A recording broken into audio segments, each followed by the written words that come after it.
What would you do if your son whispered that the man sleeping beside his mother broke his arm? Mine came on a Tuesday. I was driving home from work. Deal closed, future bright. Then my phone buzzed. I shouldn't have answered, but something inside me already knew. "Daddy," my son whispered. His voice shook like it was scared to exist. "Mom's boyfriend broke my arm." Everything stopped. Then he said, "He told me if I told you, he'd break both of yours." I was 2 states away. My hand crushed the steering wheel. I called her my ex-wife, the woman I once trusted with my life. "He fell," she said, casual, almost bored. "Boys are rough." And then his voice in the background. "Tell him he can pay the hospital bills next." That's when I stopped pretending to be calm. The deal could rot. I had a new kind of business to finish, one that didn't need negotiation. His name was Ryan. Another healer she found after saying she needed space. I gave her space. The house, the car, the freedom. All I asked was one thing: protect our son. Instead, she handed him off like luggage. By the time I landed, the truth was waiting. Spiral fracture, too clean to be an accident. The ER flagged it. CPS came. She cried her way through, same old act. I didn't rush over. I went to the school first. My boy smiled when he saw me, then broke down crying like he'd been holding it for weeks. His shoulders dropped, like a weight he'd carried too long finally slid off. I'd never seen an 8-year-old look that tired. That's when I knew he hadn't fallen. She had. I gathered proof: hospital reports, counselor notes, neighbors' ring footage showing Ryan dragging garbage out at midnight with red stains on his sleeves. I filed for emergency custody. Same judge as the divorce. He remembered her tears. Meanwhile, I texted her, "Still on the road. Be there by midnight."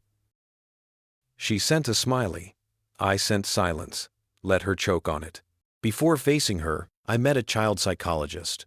My son spoke quietly, eyes fixed on the floor. "Ryan locks me in the bathroom when I cry," he said. "He says you forgot me, like Mom did." My hand shook, not from fear, but from what came next. That night, I drove straight to her house. She opened the door barefoot, mascara smudged, wine glass in hand. "Oh, you made it." I handed her an envelope, court order, photos clipped behind it. Her fingers trembled, flipping through them. This is out of context." I stepped past her, picked up my son's school bag from the floor, his stuffed dog still inside. "Where is he?" She didn't answer. Ryan stepped into the hall, shirtless, smirking until he saw the papers. My son's room was empty. Then a faint creak from the hallway closet. I opened it. He was inside, hugging the stuffed dog. When he saw me, he ran straight into my arms. And I realized she hadn't lost custody. She'd surrendered it. "You'll never see him again," I said. She stammered, "Wait, please just talk to me." "No," I said. "You talked when he screamed." Ryan took a step forward. I almost smiled. "Try me," I told him, nodding toward the blinking red light in the corner, camera rolling, catching every bruise, every lie. Installed yesterday by a friend in IT. I handed him a photo, his signature on the ER form. Courts move fast when predators sign their crimes. He went pale. I lifted my son, walked past them, and didn't look back. They didn't follow. Fear finally did what guilt never could. That night, my boy fell asleep in a sling, whispering, "You came." I stared out the window, watching the road fade behind us.